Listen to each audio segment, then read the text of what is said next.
Hello everyone, welcome to PKR tech classes. तो दोस्तों, ये है हमारा एसएससी जे इलेक्ट्रिकल के लिए एमसीक्यू का पार्ट 25। ठीक है, टोटल 24 को पार्ट हम कवर कर चुके हैं, उनमें 20-20 क्वेश्चन कवर किए गए हैं। तो टोटल 480 एमसीक्यू ऑलरेडी कवर हो चुके हैं दोस्तों। यदि आपने वो वीडियो नहीं देखे हैं तो ज़रूर देखिए। ठीक है, क्योंकि बहुत ही महत्वपूर्ण है वो एसएससी और यूपीपीसीएल जेई के लिए और अदर एग्जाम के लिए भी महत्वपूर्ण है। ठीक है दोस्तों, तो आप नहीं देखें हैं तो आपसे रिक्वेस्ट है वो ज़रूर देखिए। ठीक है, और यदि आपने हमारा चैनल सब्सक्राइब नहीं किया तो सब्सक्राइब ज़रूर कर लीजिए पीकेआर टेक क्लासेस को, और बेल आइकन पर भी क्लिक कर दीजिए ताकि आने वाले वीडियो की नोटिफिकेशन मिस ना हो। ठीक है, हमारा फर्स्ट क्वेश्चन है, देखते हैं इस वीडियो का। जो फर्स्ट क्वेश्चन है वो क्या है?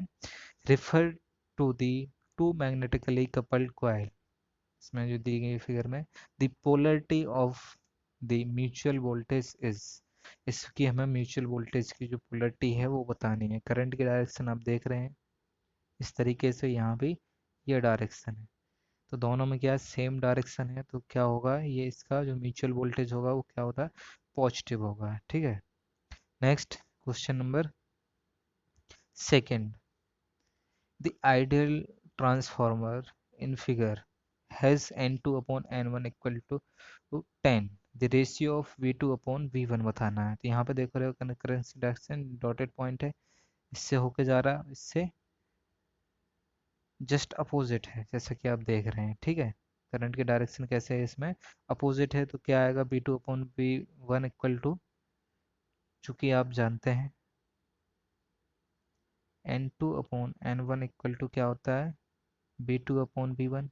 ठीक है, तो इसकी वैल्यू भी 10 आएगी, लेकिन यहाँ पर डायरेक्शन क्या है, जस्ट अपोजिट है डॉट से। ठीक है, इस डॉट के से बाहर निकल रही करंट इस डॉट में इंटर कर रही है। ठीक है, तो क्या हो जाएगा, माइनस का 10 हो जाएगा। तो सही आंसर क्या आएगा हमारा, -10। Question number 3। If the three winding transformer is connected as in figure, the value of output voltage V0 is। हमें इसमें बताना है V0 की वैल्यू। ठीक है, तो जैसा कि आप देख रहे हैं यहाँ पे क्या इंटर कर रही है। ठीक है, यहाँ से डॉट में क्या इंटर कर रही है, लेकिन उसके बाद आगे आप देखेंगे सर्किट इसमें भी इंटर करेगी, इससे बाहर, मतलब डायरेक्शन क्या सेम है। ठीक है, तो V0 आउटपुट इक्वल टू क्या हो जाएगा, 2 + 8 मतलब 10 वोल्ट। सही आंसर क्या होगा, right answer 10 volt, direction same है। Question number 4। For reducing tower footing resistance is better to use। For reducing tower footing resistance is better to use chemical and ground rods only, chemical and counterpoise only, ground rod and counterpoise only, chemical ground rod and counterpoise। Right answer is option C, ground rod and counterpoise only। Question number 5। Moho relay is normally used for the protection of long transmission line, medium length line, short length line, no length line. Right answer है mho relay कहाँ पर use की जाती है, long transmission line में। ठीक है, next question number 6।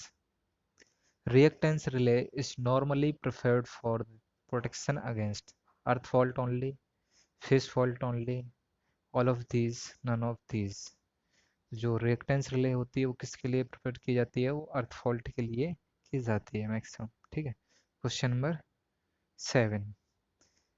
Career current protection, carrier current protection scheme is normally used for HV transmission line only, HV cables only, HV transmission and cables, none of these। तो career current protection scheme कहाँ पे use की जाती है,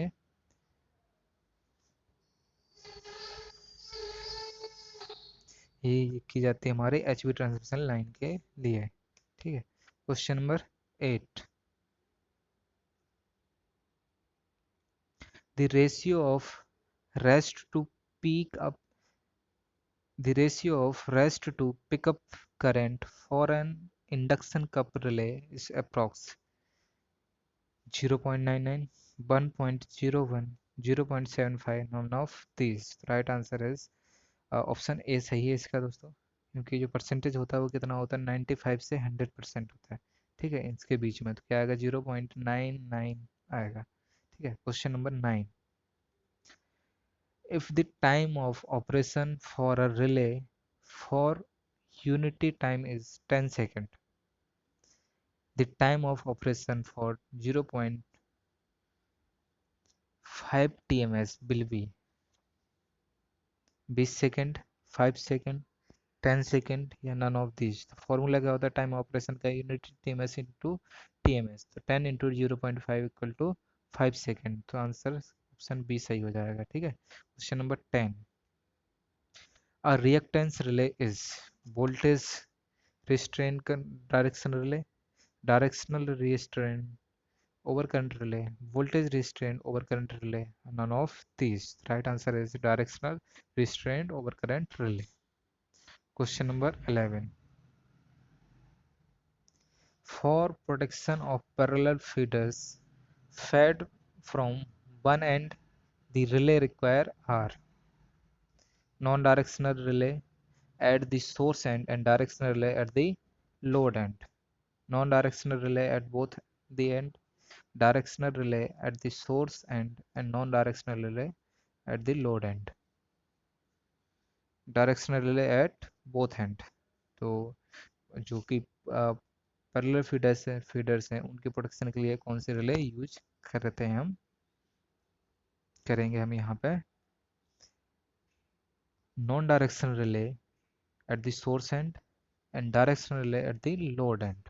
ठीक है, तो source and पे हमें कौन सी रिले यूज करना है, नॉन डायरेक्शनल, और लोड एंड पे कौन सी रिले यूज करना है, directional. Question number 12। A shunt field is characterized by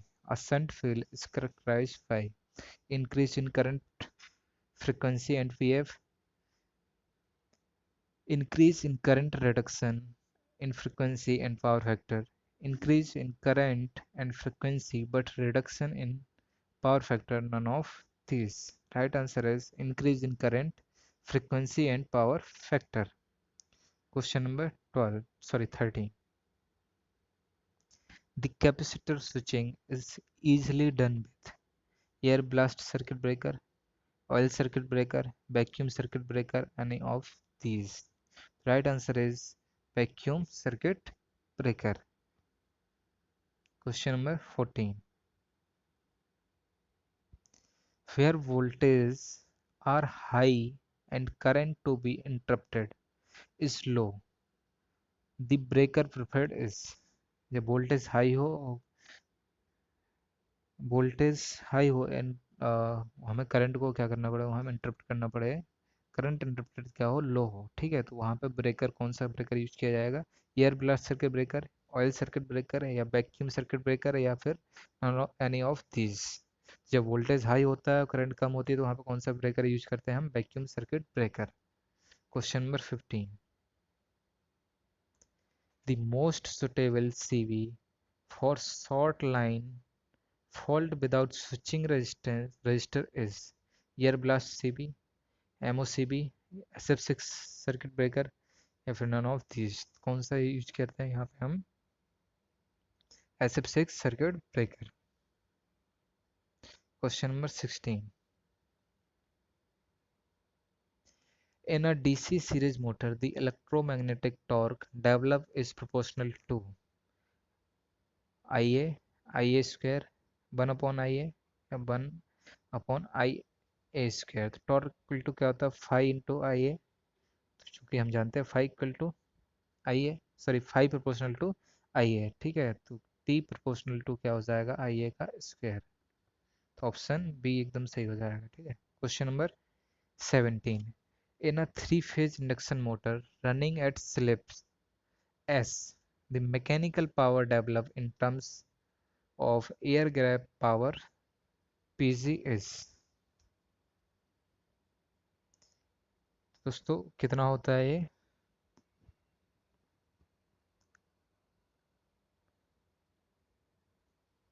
1 minus S into P G. Question number 18। The size of a conductor used in power cable depends on. जो power cables का size होता है, conductor का size होता है power cable की, वो किस पे डिपेंड करता है? ऑपरेटिंग वोल्टेज पे, पावर फैक्टर पे, current to be current carried पे, या फिर टाइप ऑफ इंसुलेशन यूज्ड पे। तो किस पे डिपेंड करता है हमारा? ये करता है current to be carried. Conductor size होता है वो किस पे डिपेंड करता है? करंट कितना उसमें फ्लो हो रही है। ठीक है, जो इंसुलेशन का, केबल का इंसुलेशन होता है वो किस पे डिपेंड करता है? वोल्टेज पे डिपेंड करता है। ठीक है, ये आपको ध्यान रखना है। Question number 19। Out of the following method of heating, the one which is independent of supply frequency is electric arc heating, induction heating, electric resistance heating, या फिर डाइलेक्ट्रिक हीटिंग। तो फ्रीक्वेंसी से इंडिपेंडेंट कौन सा है? Electric resistance heating. ठीक है, question number 20। अब balance three phase 50 hertz voltage is applied to a three-phase, four-pole induction motor. When the motor is delivering rated output, the slip is found to be 0.05. The speed of the rotor MF relative to the rotor structure is, हमें यहाँ पे बताना relative speed। ठीक है, तो N S equal to, आपने formula पढ़ा होगा 120 F अपॉन पी। इससे निकालेंगे हम सबसे पहले N S, synchronous speed. 120 into 50 upon 4, कितना आ जाएगा? ये 1500 RPM। ठीक, हम इससे निकाल लेंगे क्या? एन की स्पीड, वो कितनी आएगी? N S minus, sorry, N equal to N S into -1, 1 minus S. इससे निकालेंगे तो कितना आ जाएगा? 1425। ठीक है, रिलेटिव स्पीड निकालना है आपको, तो वो क्या आएगा? एन एस माइनस एन, मतलब 1500 माइनस 425, कितना आ जाएगा? 75 RPM। तो दोस्तों ये थे 20 क्वेश्चन, और टोटल 25 पार्ट हम कवर कर चुके हैं। ठीक है, और तो टोटल कितने हो गए? 500 MCQ अभी तक कवर कर चुके हैं दोस्तों। यदि आपने वीडियो नहीं देखे हैं तो ज़रूर देखिए, और चैनल सब्सक्राइब नहीं है तो सब्सक्राइब जरूर कर लीजिए पीकेआर टेक क्लासेस को। ठीक है दोस्तों, तो और दोस्तों एक रिक्वेस्ट है, यदि आपको ये वीडियो पसंद आया हो तो लाइक करिए और शेयर जरूर करिए अपने दोस्तों के साथ में। यदि चैनल सब्सक्राइब नहीं किया तो सब्सक्राइब कर लीजिए। ठीक है, थैंक यू फॉर वॉचिंग।